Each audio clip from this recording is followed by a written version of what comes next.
tight. Don't even come my way if you know you ain't right. When I come through, boys know it's me. A player from the South, nothing less than a chief.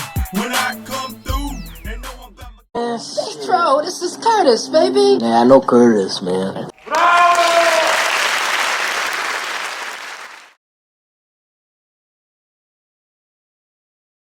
People, what's going on? What's going on with y'all? Look, y'all check me out. I got on my hip hop gear. This is my late 80s, early 90s hip hop gear. You know what I'm saying? I got the headband. It's mostly that New York style, you know what I'm saying? But I got my pick up there. I got my necklace on with the beads, you know what I'm saying? The reason why I'm saying that is because today is the hip hop conversation. We're going to talk about the stain on hip hop. And of course, the effect that hip hop has on our culture, okay, and the power that hip hop has on the culture, the community, and worldwide. Hip hop is one of those things that, in some shape, form, or fashion, that we all engage in. If you pay attention or you remember, and you are old enough to remember about the old school hip hop, Brand Nubians, all right? Poor Righteous Teachers, Black Star, Arrested Development. One of the main guys who was relevant then and is still relevant right now is that boy KRS-One. Of course, and he had the Boogie Down Productions. I don't know what it was about these other cats, X-Clan, but I really, really, really felt them boys at all times. Of course, Chuck D and Public Enemy. He's still relevant too. He speaks out on a lot of things pertaining to hip hop and the culture.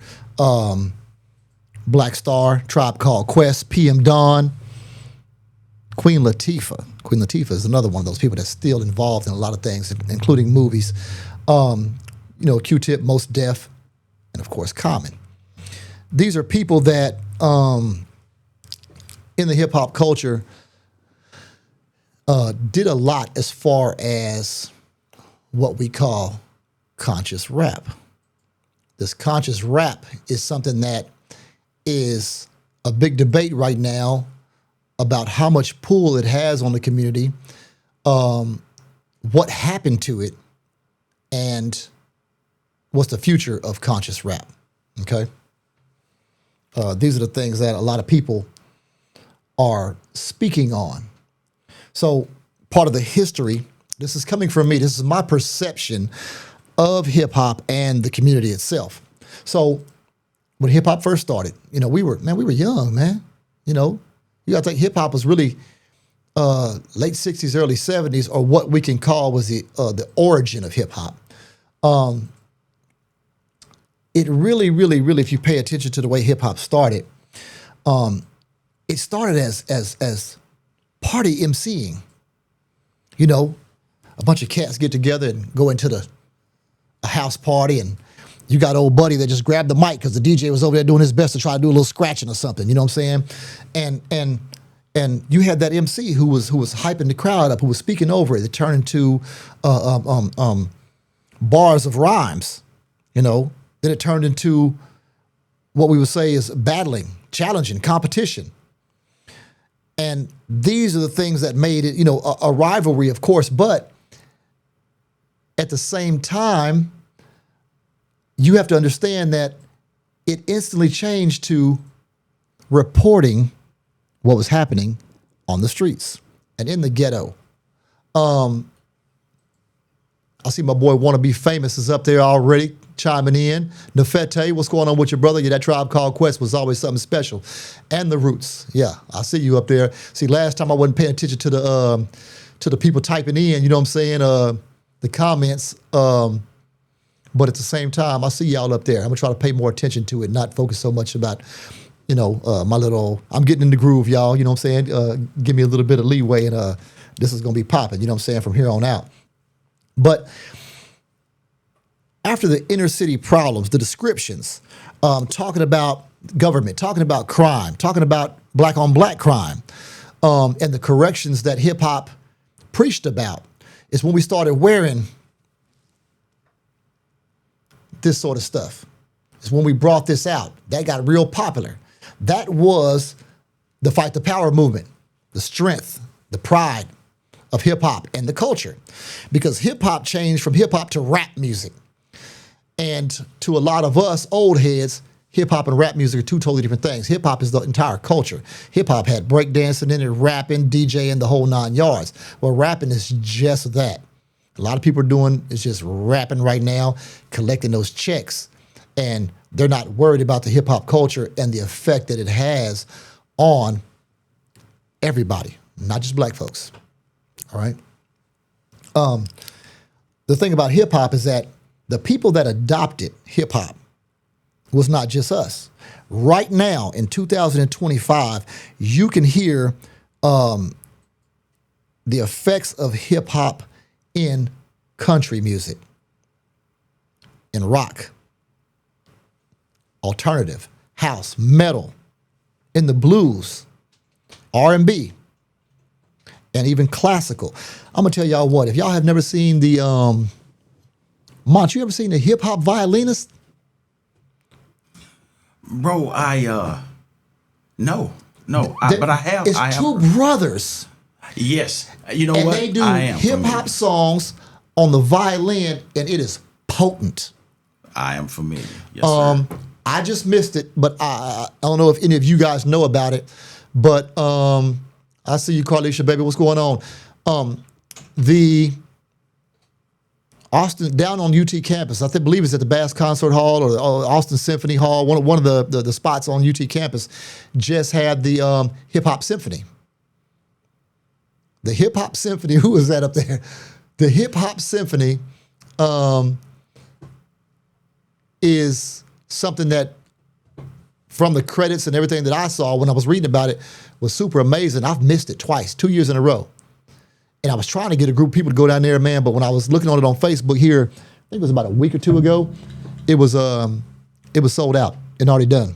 So,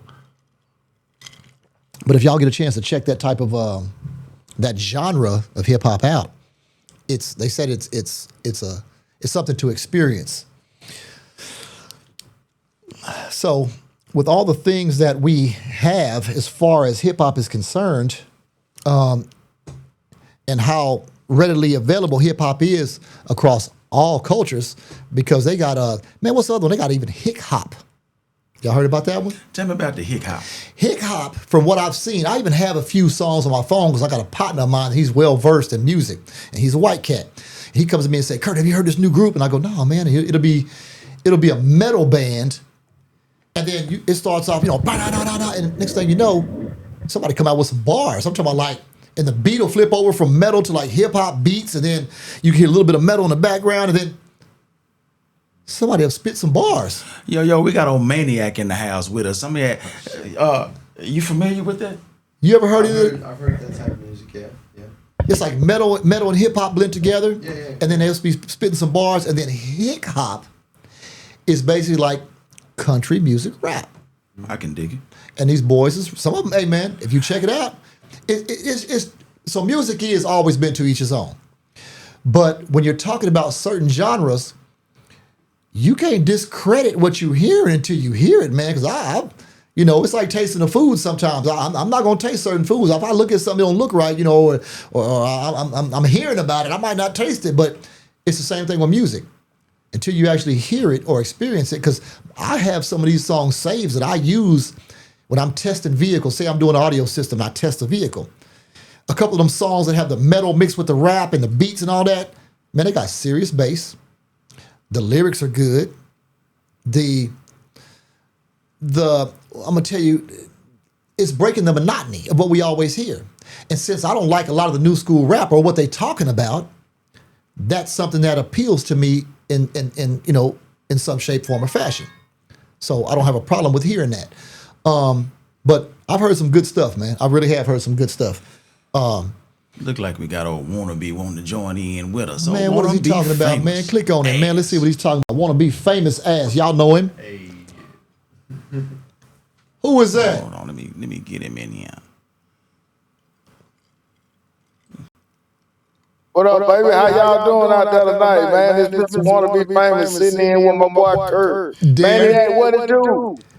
There he is. What's poppin'? Hey, man. Hey, man, I like what you talking about, man. Keep spitting, man. It Say, sounds where like you music at? to my ears. I'm Are at the you? house. No, that's what I'm saying. Are you in Texas or you in from over yonder? Oh, Where you you at? know, something a little chill out here tonight, man. You know Oh what man, I'm I didn't know if you was saying? in Georgia, man, or I didn't know where you was, man. You know, I always got a rep for the home team, baby. You know what I'm saying? Man.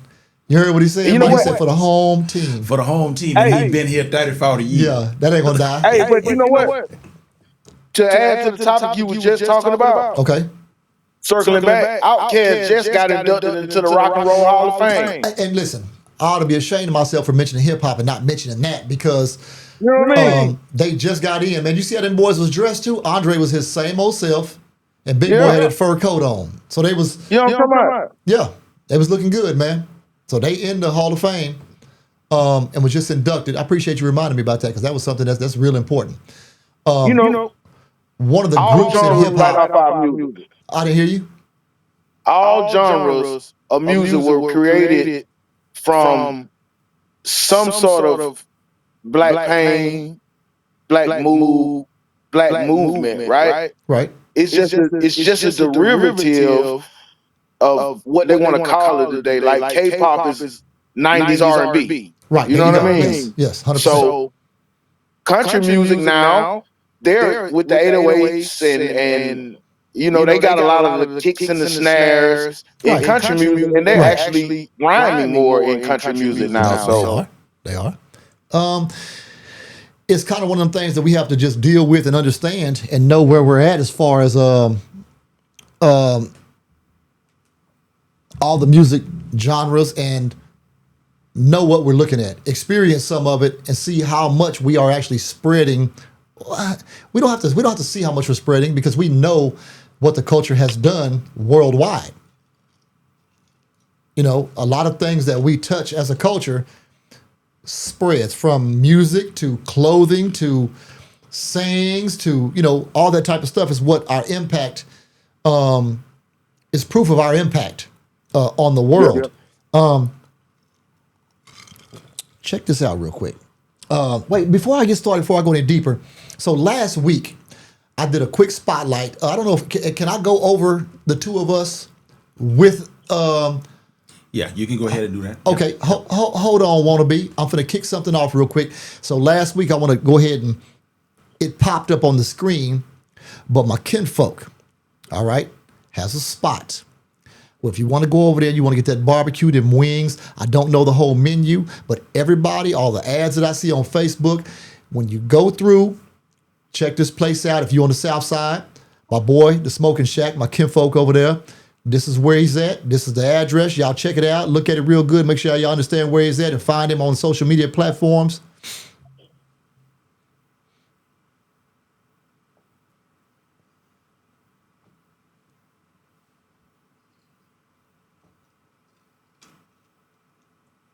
Over there in South Austin, 787-4-4.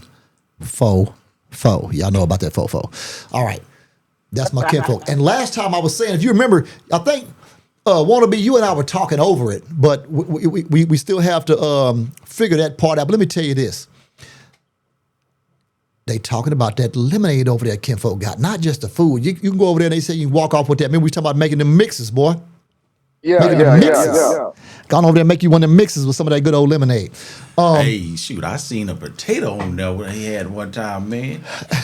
Boy, I don't know why potatoes make you bust your whole head over trying to get you something. trying to get there, man. Listen, No. Man, this ain't got nothing to do with it, but I'm going to tell you this. Potatoes is a very, very important staple. I'm going to tell you this. My girl makes a potato we cut that bad boy open and chop him up real good, and it's got this creamy sauce with the shrimp in it. And then we sprinkle some broccoli. We cut up the broccoli and sprinkle it all over there, man. Maybe a little cheese. Man, it'll make you hurt somebody, man. Yes, sir. If somebody touch your food, it'll make you hurt somebody. So check this out, y'all. So props to the Smoking Shack. You ready to hear this first clip? Wannabe, check this out, man. You talk about killing cops in your music. I don't talk about killing sir, cops. let me read from your own song. You talk about killing cops in your own music. Let me hear it. I don't think I can do it. I'm not as talented, but I can tell you. You have a song, 100 Guns, where you talk about pump, pump, pump. Oh, that's the a first story. round. That's a story. It's about killing a cop. The cops. And so is Godfather 1, 2, and 3. So is Godfather 1, 2, and 3. So is Scarface. That's not. That's a story. We're not talking reality here. Let's talk about reality. I just want to know. So you're against any song that talks about or advocates shooting police officers? Oh, absolutely. I'm definitely against that. My best friends are police officers. You know what I'm also against? I gotta go. Police officers shooting down black youth.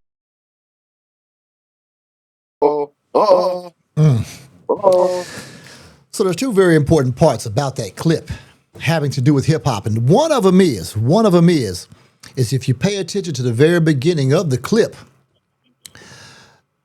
we're talking about how they compare what rap music says and what rap music does. I think Scarface or somebody one time said the same thing, which is John Wayne or does this, that, or whatever. But y'all talk about what we do on our records, but ain't nobody John Wayne been killing people and shooting motherfuckers for a long time. Right. Yep. And I know the song like the back of my head, but I just can't. The lyrics ain't popping into my head right this second. But they said you talking about doing this, doing that, this, that, and the third on your song, and he said that is acting. We're describing a scenario. All we're doing, we're not talking about what we want to do. We're just acting, because a lot of rappers will tell you that in the hip hop culture, in order for you to grab people's attention, violence has been a part of this country since its inception. All the movies we watch, I don't care if you're watching John Wick or you go back to an old John Wayne movie. If you watched my boy Jamie Foxx, man, do you know how many shootings and killings there was in one of the most racist but satisfyingly good movies in the history of cinema? You know what I'm saying? Django actually, displayed that. Everybody watched that movie. I don't care who you are, what color you are. Django displayed that. Yeah. But they want to focus on what rap music says and not on the entirety of the American culture. Mm-hmm. And that's what he was saying. He said, hey, look, man, you only worried about us, but you didn't say anything about Godfather 1, 2, and 3. Well, I think what a lot of people do, and I call it passive racism. Okay. They take the worst of what we say and do and generalize us as a whole. But why are they doing that to the main recipients of the hip hop culture, which normally is black folks? When they're doing that to us, when most of the crime that takes place in the U.S. is pertaining to our government, our police force, and that's where all the crime is at. All the crime is in government. All the crime is in police in the streets. All the crime is in, and people always go, oh, well, it's the criminals doing it. No, man. Every day when there's not a crime, for every one crime, there's 20 rights violations. So are those crimes or not? Y'all arrest people, y'all arrest the citizens when they violate crimes. Y'all arrest rappers for the freedom of speech. Let's go back. Let's talk about hip hop. When we're talking about hip hop, how many rappers got arrested or chased out of concerts or were told that they couldn't come back or were taken to federal court and sued, or they tried to sue them over the First Amendment?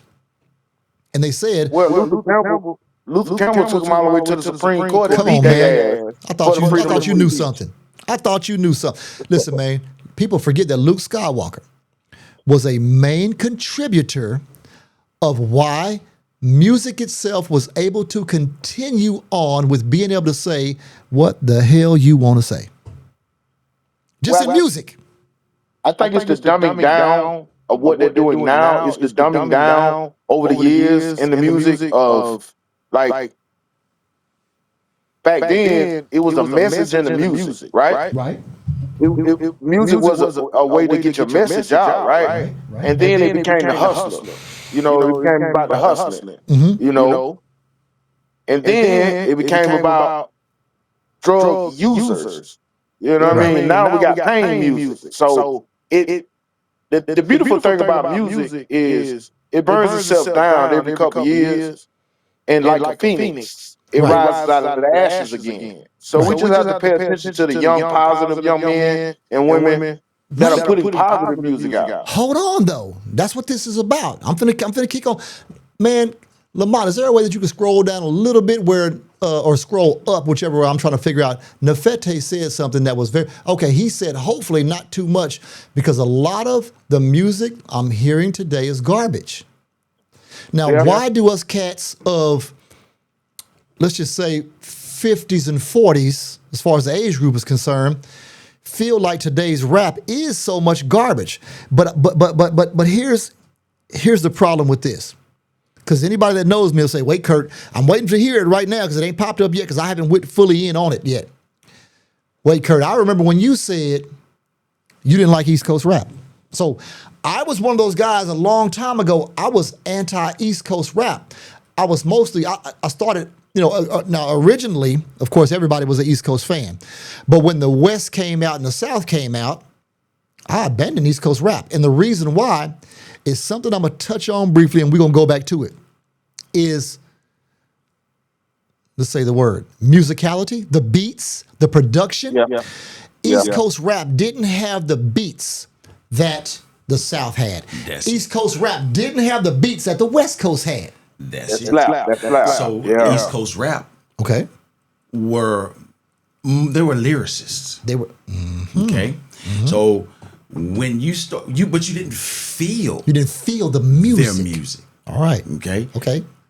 I didn't respect East Coast rap for a long time. What, Kurt? what we did at first, though, see, and here's the thing.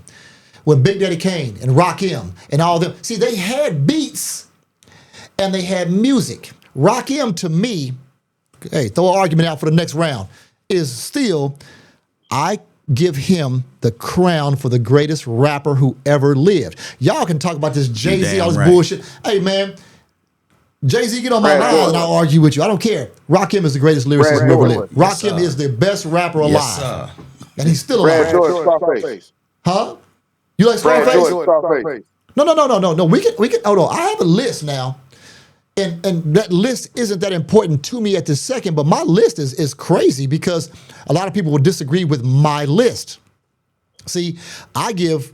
I'm gonna go in real quick on. I give Scarface.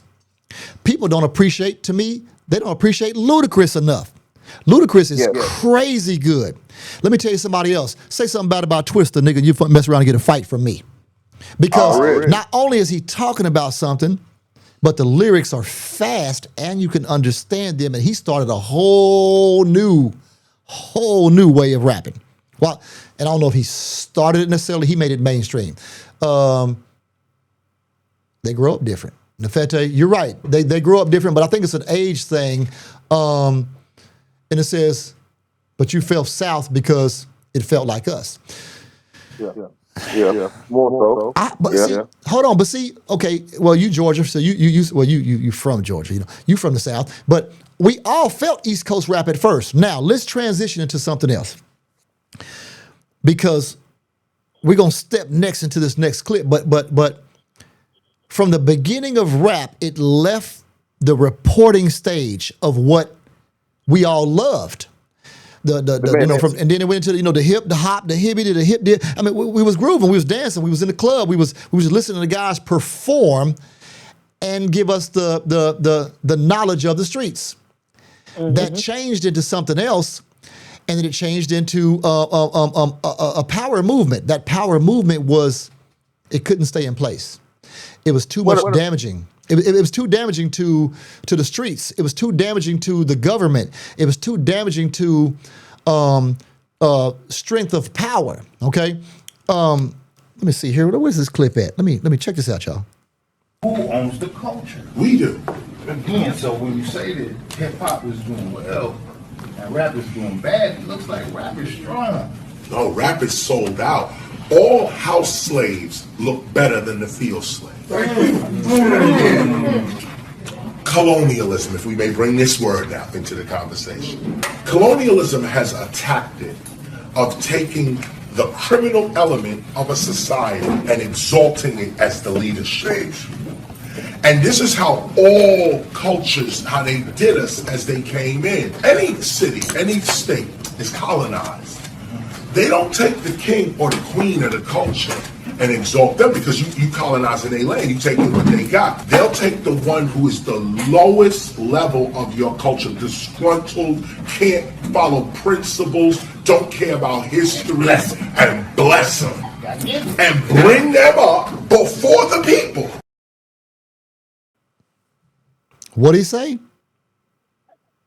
Listen, man. What did that man say? Stop He reading my said, mind. listen, man, KRS-One, the reason why I stay on him is because he's relevant today, but he's also a pioneer. He was part of that era where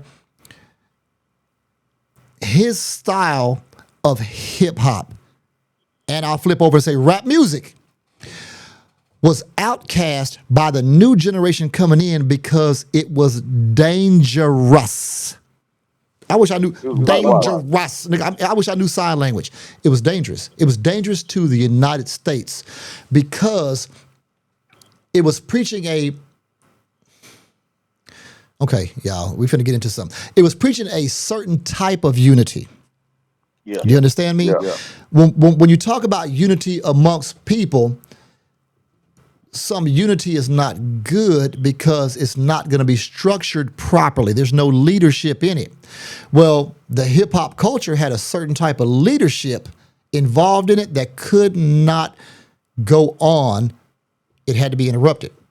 So here comes gangster rap.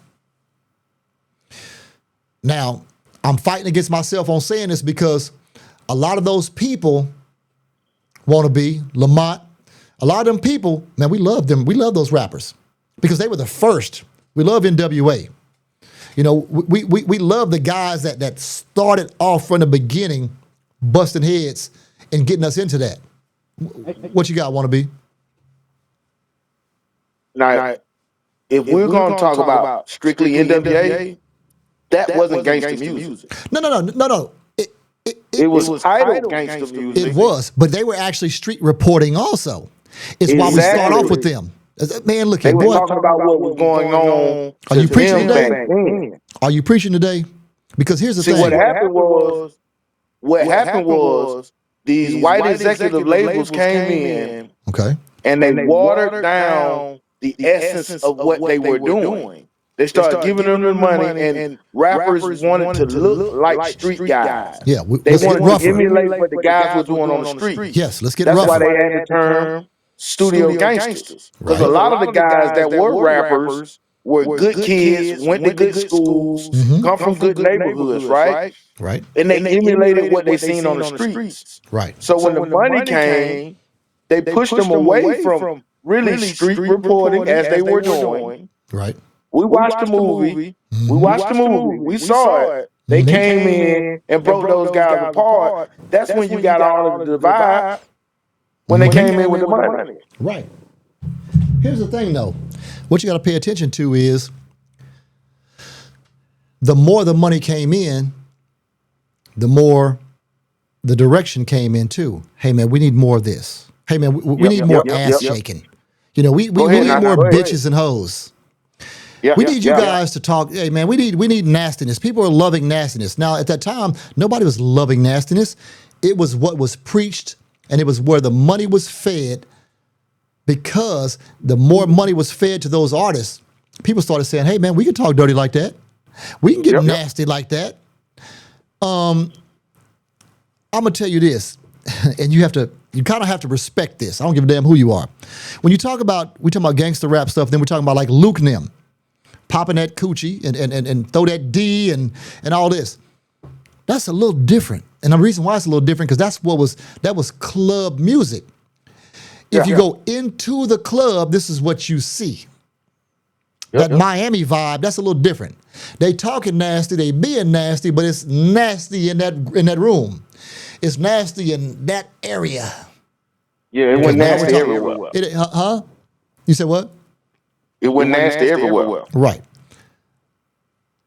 That's why you had to be you had to be 18. That's why they started putting parental advisory stickers. You wasn't this club. You can't come in, young man. I'm sorry. Yeah, You gotta go home and get a permission. they started putting parental advisory stickers on the music, on the labels of the music, to let the parents know that you had to be a certain age to listen to this, right? Wait a minute. Wait. That was No. Go ahead. Keep going. I'm with you. I'm following you.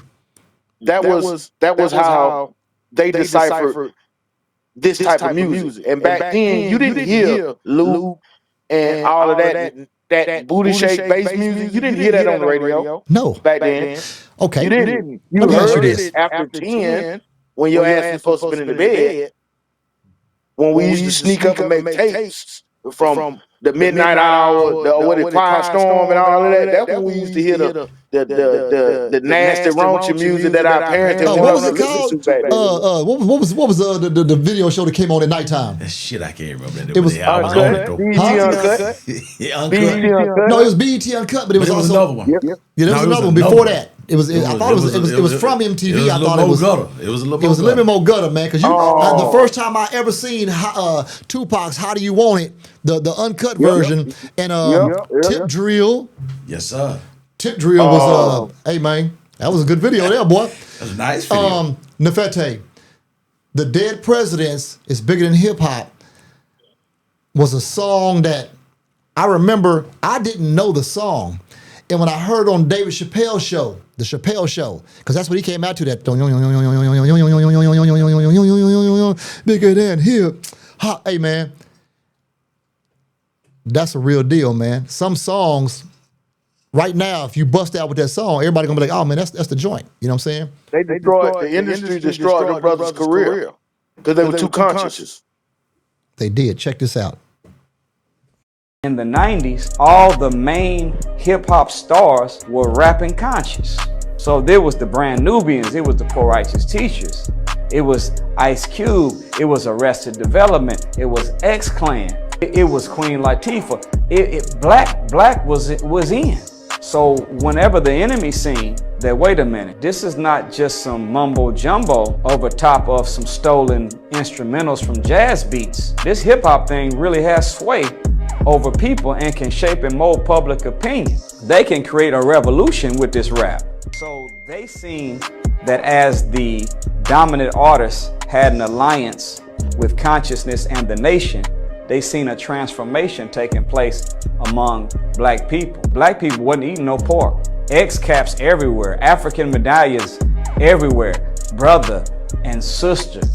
Everybody was talking about struggle, freedom, independence, doing for self, and they knew that they couldn't allow that to remain in existence. So they hijacked conscious, inserted gangster. Now you got drill and selling dope, womanizing and abusing, and verbal pornography is the new style of music now. Why?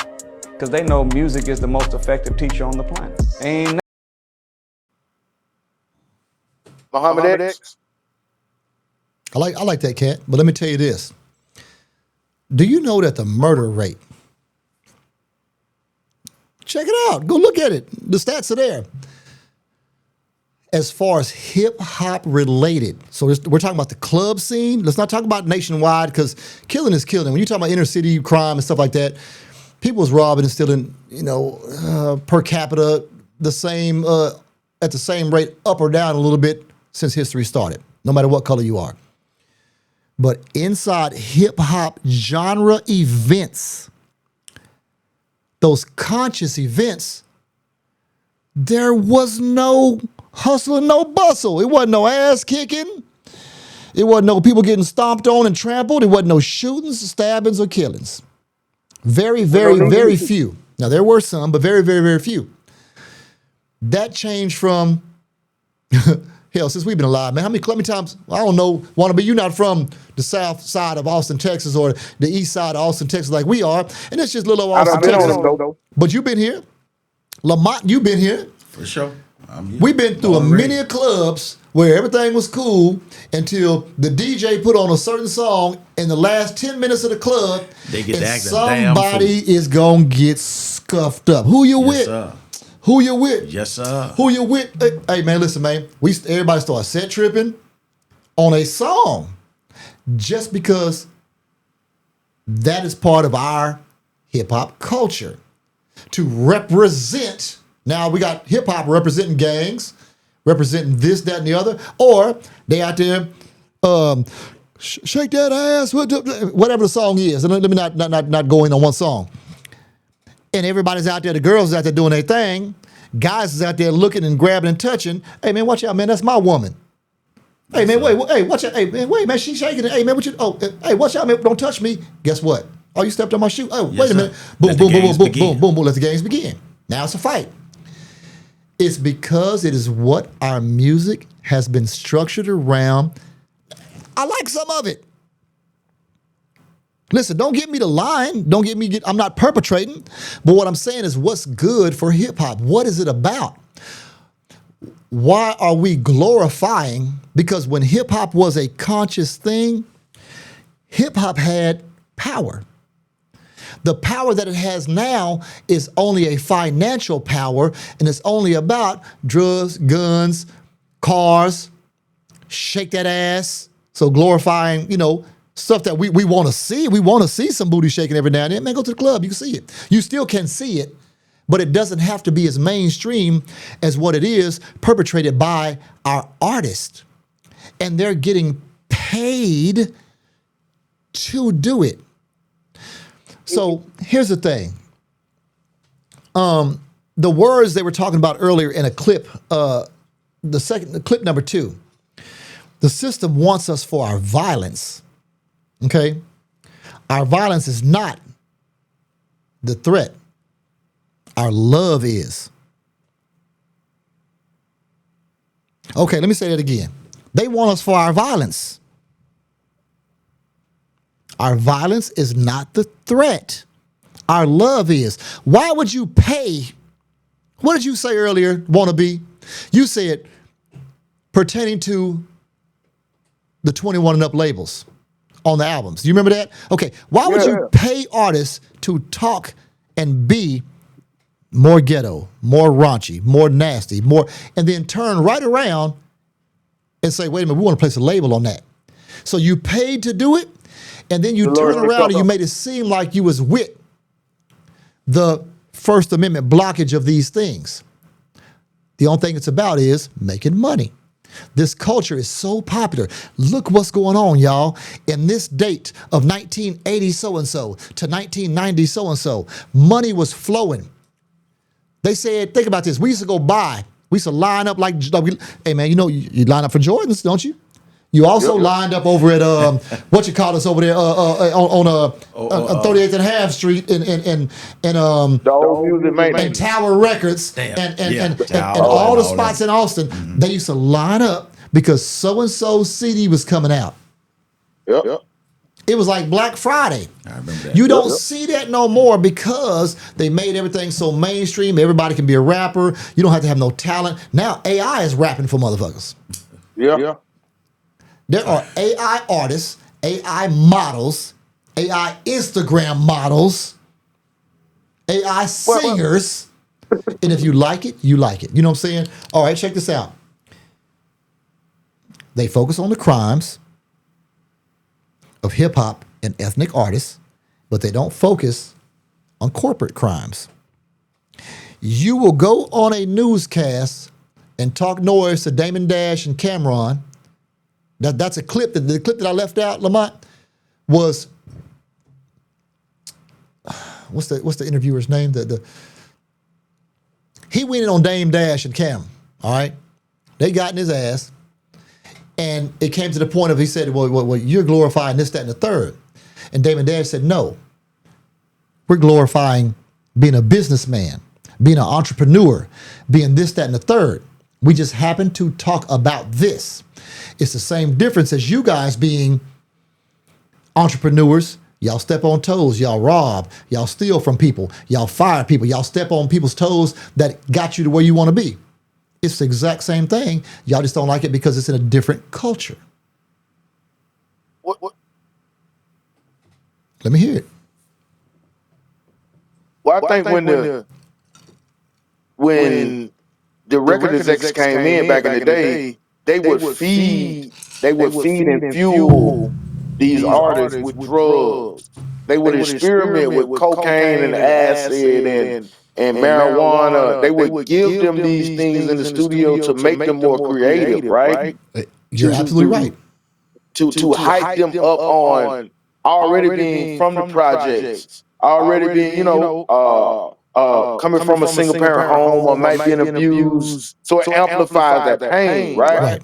And I think what we did as black people, we dramatize everything. Like we're over the top with everything we do in all of the music, right? And I think they pinpoint the worst of us to make it a point to show the worst of us. But it's a lot of us that get up and go to work every day. They work 9 to 5. We listen to ratchet music, but we know when to turn this shit off. We know 100%. But certain music we don't let our children hear. And I'm gonna tell you what, I can battle against that just a hair, only because I was asked by one of my significant others in my life, well, why you always cussing?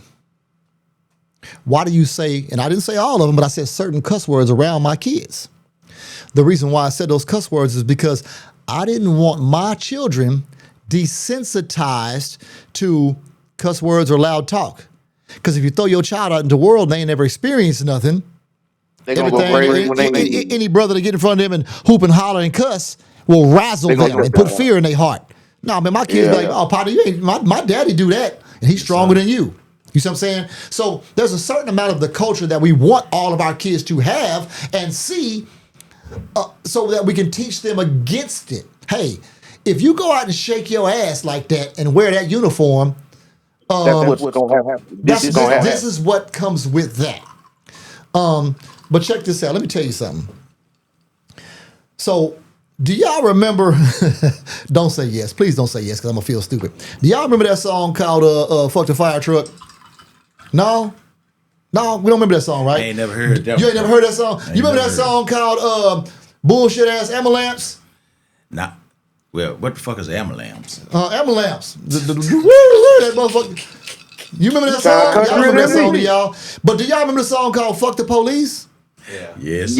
Okay, why is there a song called "Fuck the Police"? Because that's what it meant. Fuck the police. No. Wait, what about the ambulance and the fire truck? How come there ain't no song about them? Well, we can talk about the ambulance and the fire truck too, because back in the day, they would not come to the black community when there was a fire. The white people Okay. I'm gonna give you this. I didn't think about that part. I didn't think about that. You're actually right. Come on now. But here's the thing. The crimes against people. See, and you're talking about black, but don't forget, in impoverished communities, there are white communities too. There are Asian communities too. There are Hispanic communities too that, because we got trailer parks and we have different, and they may not have came there either. But that's a different crime. Not showing up is different from showing up and busting your motherfucking wig. But they are desensitized to black plight. And what I mean by that is, I have never seen a poor Asian or a poor Indian. I have. Hey, they look poor, goddamn. Go down if you do, there's a couple of them. Why is that though? Because that community defends their own, feeds their own, take care of their own. Boy, stop that. Let me tell you what else. You're right about that part. But you also have to consider something else, which is a different topic, but I'm going to touch on it. Let me tell you this.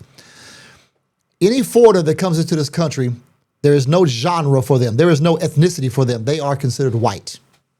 When you come into this country, you're white. Yes. If you come from Africa and you come in this country, you have the option to check white. I don't know if y'all know that.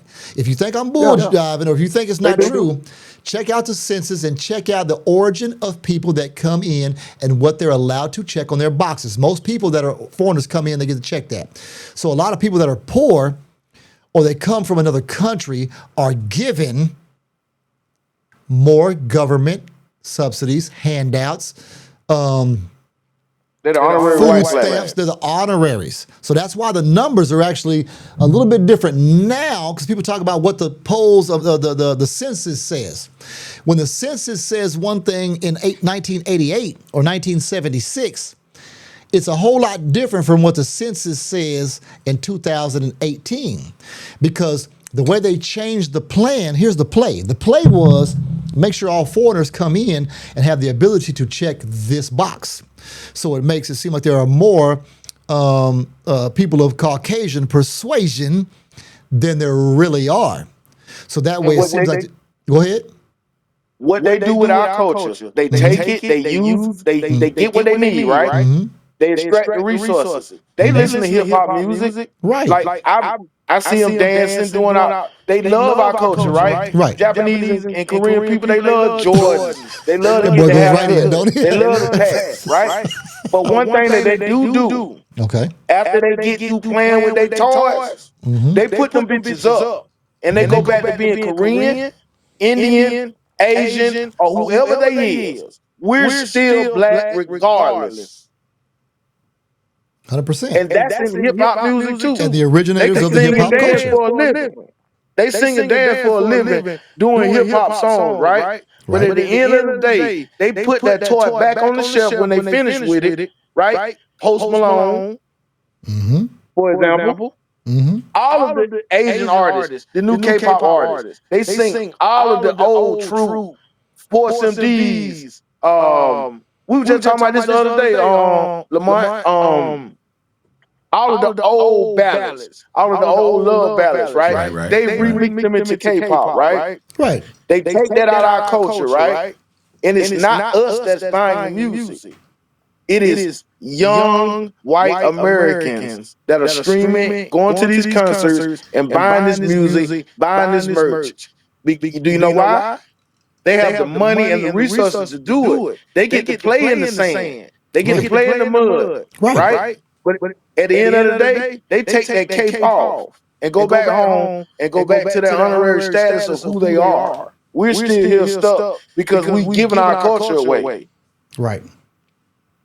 In 30 years, we ain't even gonna know who the hell Tupac is. That's a damn lie. You hold on one second But real I'm quick. saying, You hold on real quick. Hold on. It's your boy DR the King, aka Davion Reed. You watching Off the Muscle. Yo, it's your boy Tyler, aka Crowd Control, because you know we control the traffic, and you are watching Off the Muscle.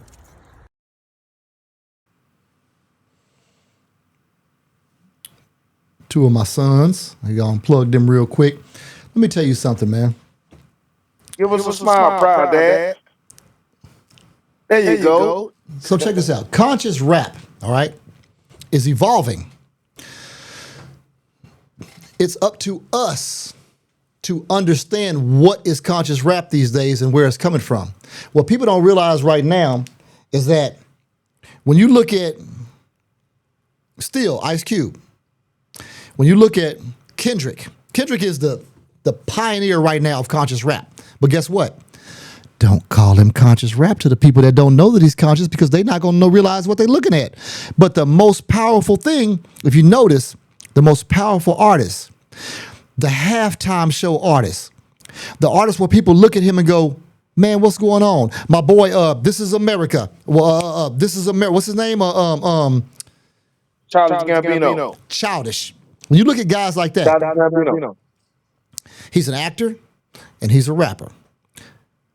But the impact that they have on the hip hop culture is amazing. J. Cole, he's another conscious rapper. If you listen and you pay attention to what he's doing, he's staying in a lane of consciousness. He's not going way off to the left or way off to the right and staying. But guess what differs them from everybody else? Their musicality, the beats, the sound that they're putting out. Man, I don't know who it was, but I have the notes here. I have the bullet point here. They actually talked about that producers are not using this. Listen, this is a real thing. If y'all think I'm bullshitting and you want the info, hit me up. Like I always tell y'all on every other subject I have, I will give you the video and I will give you the proof of the actual producers talking about it. this is what they did. They said, we don't give the same beats throughout hip hop history to the conscious rappers that we did for mainstream rap. They said it was just a thing. It was overstood. It was something that they don't remember how it evolved that way, but it was because of from Rakim, Big Daddy Kane, and man, come on, man, Kane is one of my favorite artists of all time. Yes, if you throw on a Big Kane Daddy was a bad Kane boy. a song right now, I will go through the whole shits with him and not miss a word, because he was talking about being a smooth operator, or telling you about the wrath of Cain. And what he was talking about was all within something that everybody could respect and understand. You don't miss nobody with that type of talk. Okay, so the beats that them guys had were along the lines of what was conscious, but it was on that line of, hey man, this is great stuff no matter what, just musically. So you turn around and you look at that type of rap, and then all of a sudden you go to something totally different. You're like hard ass beats, ass drinking, jewelry, you know, this, that, and the third. I can't skip over Run DMC and Aerosmith and the collabs and stuff that we did with other artists, and the way hip hop evolved into that 80s rap. That was great stuff too. But when we're talking about specifically conscious rap, they purposely watered down their beats so that it didn't connect with the mainstream. Okay? Conspiracy theory or not, no matter what you think, it happened. And since it happened that way, and now you have conscious rappers coming back into hip hop, but if you pay attention, the conscious rappers, a lot of people, they're going to look at this podcast and say, damn, I guess I didn't realize that was a conscious rapper, because that boy's fire. Let's see what happens with hip hop and conscious this point forward. You see what I'm saying? So Kendrick Lamar and J. Cole and rappers like that, who are basically new age conscious rappers, are successful. It's because of their beats. And why? It says, why do people pay attention to their music? Because what those DJs and what those producers said is that it's disguised. They disguised Kendrick. That's not a bad thing. And the way the disguise took place was giving him what every other rapper had: hard-ass beats, rhythms, topics, and a platform. They stopped giving conscious rappers a platform. Lamont, if you could throw the ball, man, 60 yards, okay, and you move out the pocket when you need to, and you stand in there and throw that strike and your touchdowns and stuff like a quarterback right now that plays for a team in my division with my Steelers. Oh, shit. Okay, I don't want to go there. We go there another time. I'm going to say that for my boy Soup. But if you have the platform, because you're that good, you will become a college and an NFL star. But if I don't show nobody who you are, and you play for some slack damn Division 5 team bullshit, guess what? Nobody's ever going to see Lamont as one of the best quarterbacks around. Do you understand what I'm saying? The platform matters. If we don't put Lamont up to and show everybody, man, this man is throwing touchdowns. Look how he move. When he get out the pocket, man, he running touchdowns. This boy look like a pit bull. That's, okay, y'all, I got a problem. When I can't remember somebody's name, I'm getting old. I just throw some shit out that pertains to them. That boy say pit bull shit. One of the best moving quarterbacks in the history was my guy that got busted for fighting the dogs and shit up. Michael Vick. Michael Vick, my nigga. Don't do that to me, y'all. He Y'all called him pit bull. my nigga Pit Bull, nigga. Hold on, look, Ronnie James. Hold on. Wanna be famous ass. You over there smiling too. Hey man, my boy Pit Bull, my nigga. Huh? The man said Pit Bull, y'all. Say, man, shut your ass up. Check this out. The man said Pit Bull, So Mike Vick was amazing. Okay? And then something happened. Okay, he kind of messed up his career a little bit. But regardless, to have talent and have a platform puts you in high places. If you don't have the platform and you don't have the support, it's about the support and the platform. So conscious music lost this platform and it lost its support. The reason why it lost those two things was because it was damaging what the narrative was. Who was that saying, what's the word? Say one leg heck. Who was that? I don't know who that is. Look at Nefete said he told his wife the same thing. Nefete, I understand. I feel you. But losing your platform, if we lose this platform on this show right now, okay, if we lose this platform, we are going to be in a situation to where we don't have nobody listening. We won't have anybody to follow us. We won't have anybody to lift us up. Okay. Can I give you some pushback? Hey, yes, you can. Hold on. Y'all forgot that Tupac and Ice Cube were both conscious rappers. True. However, a lot of the conscious rappers are not good. The music doesn't sound good. The lyrics aren't worth a shit. Boy, you better get off the gas. You finna start a fight. I'm just being honest. I'm from my perspective, this is just lyrically, and what they're talking about, they were supreme. You didn't like it. Remember, I told you from my point of view, though. I said the same shit. I said the same thing. Ice Cube was a conscious rapper. Now guess Still what? is a conscious rapper. Who? Right? Who? Ice Cube. Okay. We can say Scarface is a conscious rapper. They only talked about the things they were reporting. They went through, they're reporting. Right. But a lot of conscious rappers fell off because they wanted to go mainstream. Their lyrical capacity could not compete with a lot of other artists that came out. But you're saying lyrical capacity. When you're reporting, okay, right now when you and I are talking, do you feel like what you're saying is relevant? To me? Sure. And to you. Real hip-hop heads. Okay. So those artists, especially all the ones I named in the beginning, they all fell off at some point. The reason why they fell off was not because they weren't amazing. It's because hip-hop changed. The view of hip-hop, what was supported by the record executives and the people with the money in hip-hop changed. And because those people wanted to see something else, because those people were more powerful than what they even knew they were. All those artists that I named at the very beginning, I can go back over the list. They were more powerful than we ever knew. They just didn't have listen, man, it was all about the music. When the beats came out and the music changed, it made those. I'll tell you what, take any of them old school raps. Think about this. I got you right here. Boom. You ready? Got that fist ready for you. I have all of it wrapped up right here. Take any of them old school artists from Tribe Called Quest, Arrested Development, Tip, any of them guys. Do some mashups. Mashups are off the hook right now. I've heard some mashups where they took old school raps and they put new beats to them, and it was fire. It totally made me respect their game that they had back then, but I didn't even like some of those artists. Now, see, I respect all those artists now because I've heard them again through age. I've heard them through being 50 as opposed to being 17.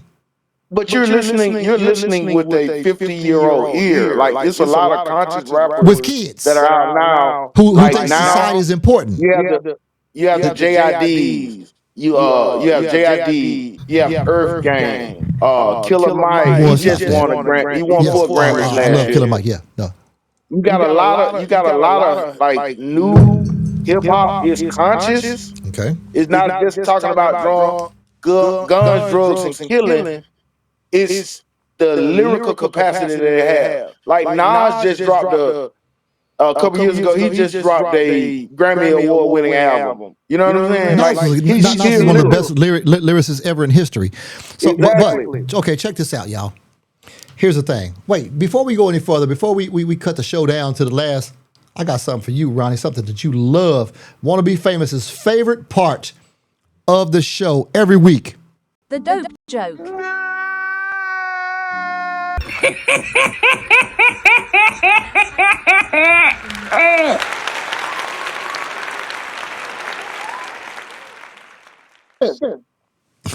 Dope joke, episode 3. Check this out. There's a guy, right? He goes to the doctor. He says, "Doctor, since you love these jokes so much, I'm gonna make sure you pay attention. I'm looking right at you. I'm looking to the camera, but I feel like I'm looking at you because I see you up on the screen. Doctor, man, for some reason, when I go home, man, and I have to perform sexual things for my wife, man, I can't last too long.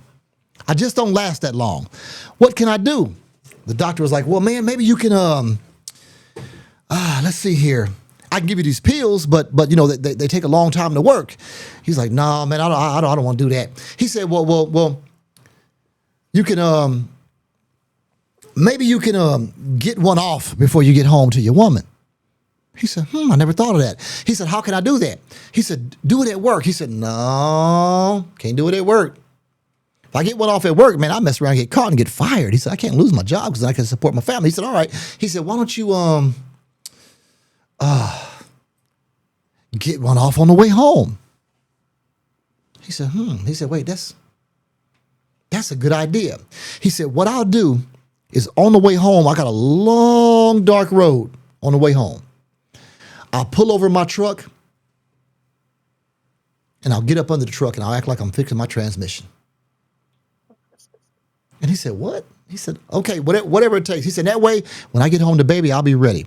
So he takes a long route home. He goes on his route. He gets on that long, dark road and he gets out the truck. He gets up under the truck and he pulls his thing out, man. He starts going to war. I mean, he closed his eyes. He starts squinting. He's doing everything he can to get this bad boy off. He's trying to concentrate, man. He can't concentrate, man. He said, man, I'm laying on the street up under my truck, man. He said, all of a sudden he hears a what's going on up there?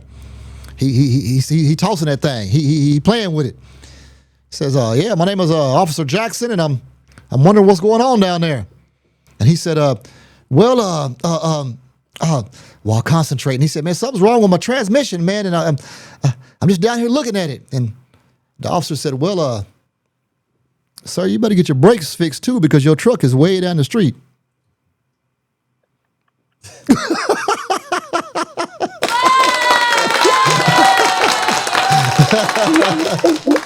All right, man, that's my joke for the week, man. That's the dope joke for the week, man.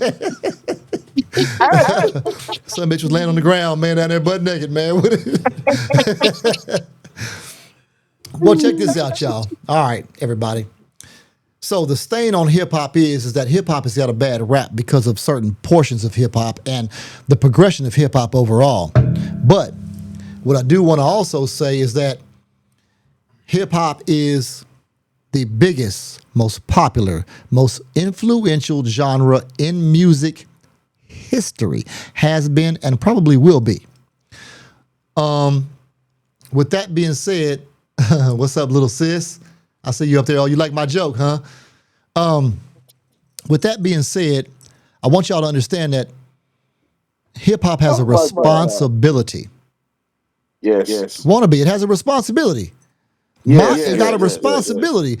That responsibility is to continue uplifting its origins, the culture, and people as a whole. Because when you report, when rappers, when hip hop artists, let's call them what they are, reported what was going on, it affected everybody. It didn't affect just black folks. It didn't affect white folks. It affected everybody. The reason being is because on any one side of the coin, there's an opposite side of the coin. So if I talk about how police are doing me, we got to find out who the police are and what they're up to. And usually now we're talking about different people, different races, different origins, different ethnic backgrounds. All right. This was your boy Kurt, your boy Uncle Tay, Wanna Be Famous Ass, and we are off the muscle. We'll see y'all next week. Good show, bro. Good show.